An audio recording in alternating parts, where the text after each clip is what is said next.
Hello, I'm the Angry Spork. It's normal for one's tastes to change over time. Something you liked at one point may not inspire the same joy later on, and the reverse is true, that you may better appreciate something in hindsight years later. There are times when you revisit something that you considered plain bad and find it even worse. Bearing that in mind, I'm taking issue with Detective Comics' City of Crime, a story I considered torturously boring when I first read it years back, but will it be different now that I've got a more analytical eye, fairer consideration, and several years of YouTube criticism under my belt? Written by David Lapham, with art by Ramon Box, Nathan Massengill, and Jason Wright, let's see if my feelings about this arc change for the better, or are turned up to 11.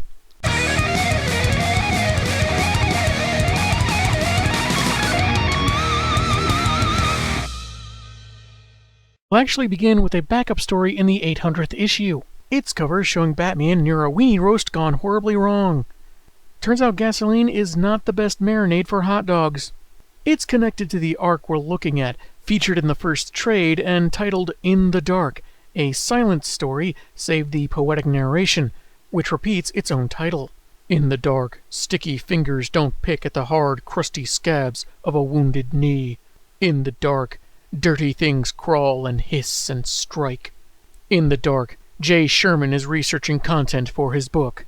Buy my book! Buy my book! Buy my book! I often find this kind of repetition a tad annoying, but this is meant to set a mood, and I think it actually works, so no big deal. The aforementioned kid with a scabbed knee has been kidnapped, too scared to move because of his captor, and Batman is on his trail, while other murders take place in Gotham. Interesting choice to relate the various crime scenes to art pieces from Matisse and Botticelli, like a stripper posed like the Birth of Venus painting. Maybe it's juxtaposition of ugly crimes to works of art oft considered beautiful. Perhaps that the macabre is the only kind of beauty the city can manage. Or that in Gotham, vice and sleaze are its own kind of art. Whatever the case, Bats finds kidnapper Johnny Barnes, his interrogation causing him to choke on his own vomit and soil himself while he begs for mercy. Meanwhile, Bruce Wayne's copy of Making Friends and Influencing People continues to collect dust. Despite all this, he isn't talking yet, so must be taught real fear, particularly of the dark, as the boy seems to lie down on the cold ground of his prison for the last time. Despite that old saying that nothing is in the dark that isn't in the light, there's still fear, still monsters, narration tells us, as Barnes has been taken to a cave that fills with fluttering bats, which finally gets him to cough up an address. The story ends on other crimes being committed, other people killed or found dead, while Batman finds the missing boy in a basement, with narration strongly suggesting he's still alive. You could argue saving this kid is a ray of hope, that despite Bats being unable to save all those other people, and narration saying there was no hope in the dark, he'll still try to save who he can. But let's move on from those mixed signals to the proper start of the story in issue 801. The cover is a nicely detailed portion of Gotham that Bats watches from the foreground, clearly the more urban part of the city. We begin with Bat mainstays, dialogue about how criminals are superstitious and cowardly, that he shall become a bat, suggesting he or someone else is saying this in the present for some reason, and a flashback panel of the Wayne murders, because of course. You see that statuary of a skeleton among people wailing in agony? Yeah, I bet it was happy people at a picnic and only changed to this gruesome scene because even in-universe inanimate objects have gotten tired of how often we're reminded of what inspired Batman. A 2-page spread of the city has the title credits, and a bat symbol narration caption that tells us this story, that'll take a year to fully publish, actually takes place before War Games. And bear in mind, that story, which killed off Stephanie Brown and would later scatter Batman's closest allies, had just ended before issue 800, and they decided to spend a year publishing a story that takes place before that. Timelines in comics can get downright bonkers. Narration describes how the buildings and skyscrapers rival those of Metropolis, but the roots reach all the way down to hell, how alleys trap every sin and murderous deed to rot and grow, despite those kind of being very different states of being. In the Bowery, the worst part of town, a guy in his 30s leads a girl to a rooftop after spending a week working her at the arcade, and intends to do the horizontal lambada. And she's 16 years old. Joke's on him. He thinks she's 13. This town needs an enema. Great way to kick off such a long story, implying Gotham was planted by Satan, followed by a guy named Roach preying on a child. Pardon me while I hold back my vomit. There's an implication he was going to introduce her to someone in exchange for this, well, crime, but he can see it looking at him, and is so spooked he tells her she should go home, sadly not adding that she should call the cops about him so he can get locked up. A husband and wife arguing inside the apartment building almost ends up in a full Lorena Bobbitt situation, until a distinctive boomerang sticks the woman's knife to the cabinet, followed by a canister of night-night gas. Elsewhere, a guy that seemed to be looking for a prostitute to cheat on his wife with is cornered by a large burly man that doesn't seem to take no for an answer, until he's stealthily hooked to a passing truck. There are other hazards and wrongdoings that aren't avoided or stopped, with names for victims and victimizers, a woman certain she'll never see her missing child again, punks beating a man to death for no reason, an elderly woman's forgetfulness at the stove leading to her death and others in her building, an aspiring sexual assaulter preying on female joggers, the implication that a kid will be scolded by their parent for not doing their homework. Sweet, merciful McGillicuddy, we get it! Gotham sucks, people are terrible, and there are too many crimes to stop! Jeez! I mean, I get if you want to set a grim mood, but there's such a thing as too much! The people we saw saved happened to be in Batman's path, as he investigates a murder committed by one Mickey Gravesley, and the Dark Knight, the medicine for Gotham's sickness, won't be distracted by the more obvious monsters like plant ladies or murderous clowns. So it's freebie night for them, I guess? A man with a formerly nice car gets into an accident, and despite having rear-ended the delivery truck, he demands the other guy get out of his way in this very packed street.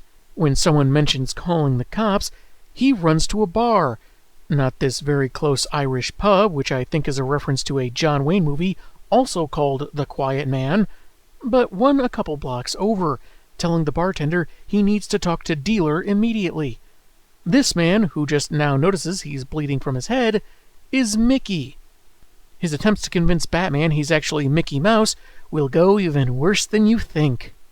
We flash back 2 weeks at the Gravesley building, holding a gala for the Waterfront Reclamation Project, where a bunch of rich jackwagons made sure that FEMA funds intended to create low-income housing for people displaced by the earthquake of No Man's Land was instead redirected to build shops, an opera house, an aquarium, and other things that only rich folk will enjoy and profit from. Bruce Wayne attended, the only guy who didn't participate in this scheme, and it's there he met Hattie McNeil, who, despite being 14, is seen surrounded by several older men because we haven't gotten enough creep factor halfway into the first issue. She interrupted Bruce while he was looking for the bat signal to light up and possibly give him an excuse to amscray, so she chatted him up, sipping champagne, going on about a guy that wanted to put her in a movie. Geez, not that Roach guy, I hope. Complaints about her stepmom, and so on.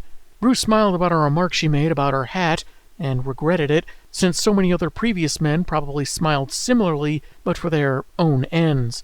He can't muster pity, only revulsion for the girl whose father never told her no. So, with a word, he crushes her. Farfignugan. He told her to stop pretending. One guesses he means her attempt to appear older with imbibing alcohol and talking about adult matters. This is why he feels responsible when she was later found dead from an overdose. And I'm not going to show her death face because this review is dour enough. Bats didn't remember that she couldn't be a child again, that she was just trying to find purpose, in some ways like him when his parents were taken. And he thinks he broke her. Of course, it didn't take long to find out she'd been with Mickey Gravesley, a guy twice her age, much like Roach and his target, and another spoiled child of a rich guy. Yeah, Papa Gravesley tried making excuses when Bats visited him, but that didn't stop him from finding Mickey's favorite bar, killing the lights, and addressing the barkeep. I know what goes on here, after you lock the doors. With how this comic has been going, probably middle-aged losers luring preteens to watch puppies being set on fire. Mickey has found Dealer, dealer, needing a place to hide out for a while. The crook, figuring he's not going to get paid like he was hoping, stabs Mickey to death, while his pet monkey watches. Mr. Juggles will testify in court in exchange for immunity and apple slices. No bananas, though. They give Mr. Juggles the monkey toots. His goons wrap the body up in a tarp and carry him out for disposal when Batman appears, knowing it was dealer's drugs that killed the girl. The drug seller tries to say it was the rich boy that forced the needle on Hattie, and they got him for pointy ears, asking if that earns him a pass. I'll give you a pass, because that's what I do. Give passes. The crook runs for it, even knocking one of his guys over the staircase, whom Bat saves, but even ducking into another apartment doesn't help, since, the vigilante throws one of his underlings through the wall to make a new door. He catches Dealer on the fire escape, after breaking a window, as he begs to be taken to jail, but Bats is busy wondering how far he'll need to go before feeling better about himself. He smells it first. Should it be that surprising? You probably scared it right out of him. Of course he's going to need to change his shorts. No, it's smoke from an apartment fire in Park Row, aka Crime Alley, accidentally started 12 minutes ago by that forgetful old lady mentioned earlier. With 3 floors ablaze and fire trucks about 4 minutes off, Batman sets aside his personal indulgences, knowing that Dealer's body won't work right for a while, and swings off, but does call in assistance from Robin, Tim Drake, who's brought his fire protective gear to save as many as they can as the issue ends. 802's cover sees Robin braving the blaze, while Batman stands back to grade his performance, maybe? As firefighters start pulling people out, we jump to a different apartment building, to the mother fretting about her absent 16-year-old daughter. She tries not to think about the girl making the same mistakes she did, or her troubled marriage of, 16 years, only chopping vegetables for dinner, and of her 8-year-old son, while her husband watches the news, which mentions unconfirmed reports of the Bat's presence. This remake of The Honeymooners got depressing real quick. We go back to the fire where Robin is moving through the 4th floor after having saved a family, and is looking for more tenants. Like a panther, he moves fast and low. In truth, more like a raccoon or ferret. But don't tell him that. When you're aiming for King T'Challa, but end up landing on Cal Denton. Narration suddenly got humorously familiar, which is quite the vibe change given the previous issue, which goes on to say he heard a baby crying in the nearby room with the ears of a tiger and not a rabbit. Of course, this means war. Tim busts down the door to find the child and who he assumes to be an unconscious babysitter, wrapping her in his cape and giving the kid his breathing device. A chunk of the building gives way and things aren't looking good. And then on the next page, he's already gotten them out to safety. I won't bore you with the details of our miraculous escape. Yeah, no explanation, only that he assumes Batman would attribute it to luck. On the one hand, you don't want to see them die. On the other hand, it feels like it cheapens the drama of the previous scene. The building's coming down and the firefighters are ordered out, with pointy ears telling the chief to ready their nets, 'cause he's dropping survivors from the roof. When he's about to send another down, an old woman tells him about the girls trapped in apartment 304. Elsewhere, the Penguin is informed about the fire, and the Dark Knight confirmed on site, and his assistant asks if she should arrange for him to be shot. But Oswald wants to call their man on the inside, thinking this is bad luck, and that the friends won't be happy. Your work makes me sad. With police, firefighters, and Robin pulling back, Bats checks 304, taking in every detail to recall later. The building collapses further, and when he meets back up with Robin on a neighboring roof, we find he's recovered one of only 6 bodies that was inside a room locked from the outside, and one that appears to be pregnant. I'd usually save this for the wrap-up, but if you suffer from severe depression, don't read this story! He says there's something larger afoot that he fails to notice when 2 cops arrive, Detective Elliot Lynch and Sergeant Frank Ivers, whom Bats has never met, but of course has read up on. Also, Tim seems to have just up and left for some reason. Pointy Ears plants a microtransmitter on Ivers, then takes off. News of the dead girls reaches that mom the following morning, who's stopped in the middle of setting up her son's favorite breakfast, and learning that those unfortunate souls were pregnant, thinks of her daughter and knows what to do. In the Batcave, Tim is balancing on a handrail, talking about what a knockout the babysitter was, and it was too bad she was passed out the whole time. He's reminded that people died in that inferno, but defends himself with just saying, "Why?" Okay, I get that Tim's still a teenager, and I may not remember every pre-Flashpoint story with him, but I don't remember this being one of his traits. Yeah, he might internally remark about how attractive someone might be, but this feels uncharacteristically callous, especially since he's supposed to be pretty experienced at this point. Oh, but it gets better. Drake goes on that an even hotter girl showed up at the mansion asking for Bruce the other day. Hattie McNeil. Again making a complete putz of himself over another tragedy, Alfred sends him upstairs while Wayne plays security footage of this visit. He'd have been told sooner, but this is the first time he's been home since she stopped by, just hours before her death.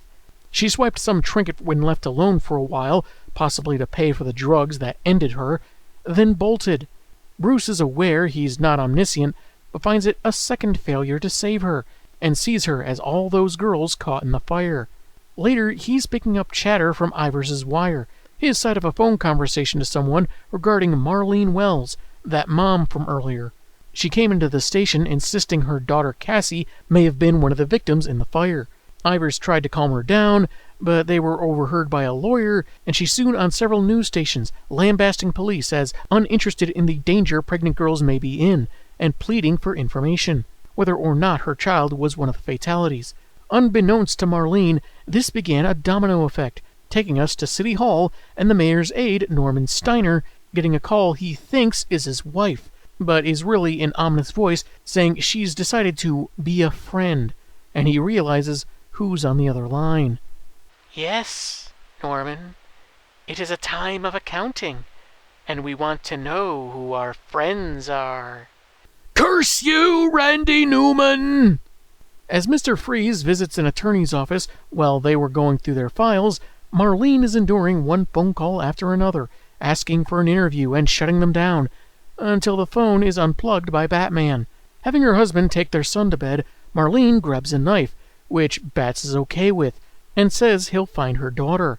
The issue ends with Batman sitting down for tea, poured by Mrs. Wells, narration saying the dominoes will fall, while he thinks of Hattie and the missing Cassie, and watches the tea grow cold.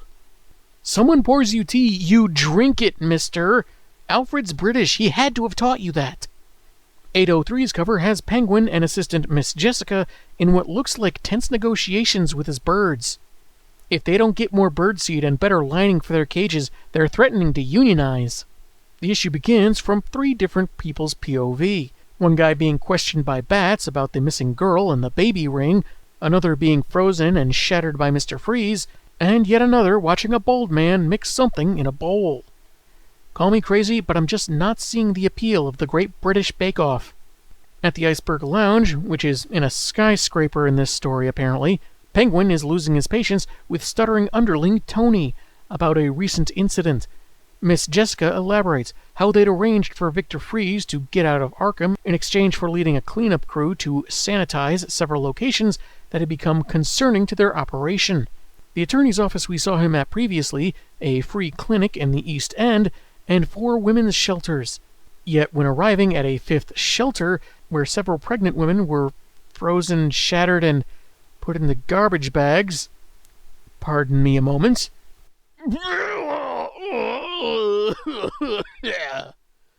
Okay then, let's carry on. One of the cleaners, named Bubblegum Charlie, reported Freeze looking into a noise in a nearby bedroom, finding a young woman that could have been a teenager, though unknown if it was Cassie Wells. Then suddenly Freeze changed his attitude. When one crew suggested disposing of the girl, to quote Charlie, "Before you could say good humor, he turned us into popsicles." He then complained about always getting stuck with grape, which may not have been related.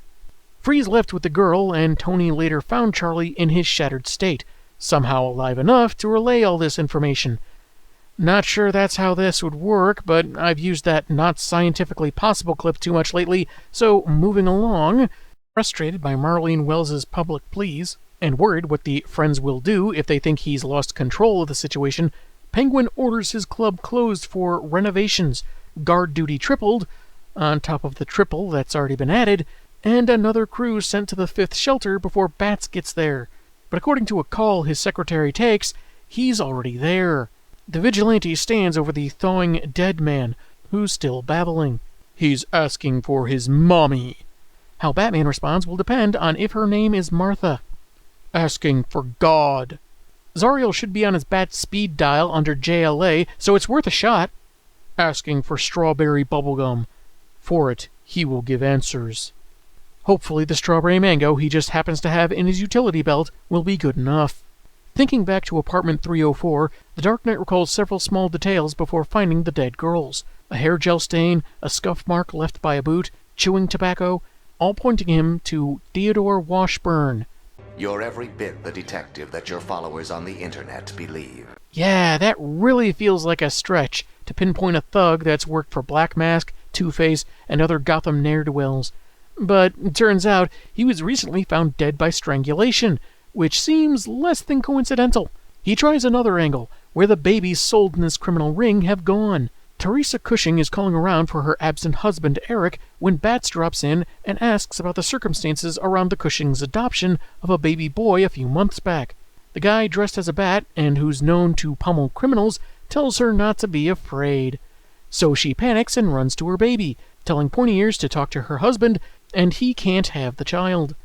We called dibs on this one, and you have enough sidekicks already. Outside, Robin is confirming that the listening devices are operational, but complains, "Aw, man," when told to stay and wait for the husband to get home. I need to talk to a lawyer. Some cop at a crime scene thought it would be funny to leave a parking ticket on the Batmobile, but Batman's taking it very seriously. He goes to the office of Joseph Hirsch, who helped sell newborns to desperate people, but it's now empty after Freeze's attack. So the Caped Crusader finds the healthiest outlet he knows for the rage boiling inside him. His favorite way. Throwing fools through bar windows for questioning. Anyone not named Andre Sykes may leave in an orderly fashion. Excuse me, I'm John Smith. John Smith, 1882. My mistake. This is the guy we saw him interrogate at the start of the issue, an associate of the late Teddy Washburn. You robbed your first Dairy Queen together. I bet those misbegotten flurries don't taste so sweet anymore. Andre hasn't seen Teddy in half a year, but until he's ready to give up more information, Bat stores him in one of the crannies of the Batcave, with a flare and some water. And I bet Alfred just cleaned that crevice from the last crook that Bruce left in there. His screaming is a bit distracting for Robin, as Bats tries to figure out what they're missing, when Alfred approaches saying it's time. While Wayne attends to personal business, Robin is to finish his studies, then continue watching the Cushing's home. Aw, man! Why are you so whiny this issue? Is the wife and mother not smoking hot enough for you? Remember the bald dude from a bit ago? Turns out he was mixing plaster for a mold of his captive's face, which he pressed onto his own. A scream rings out, presumably from the captive. Seems like a lot of trouble to save a couple of bucks on a Halloween mask.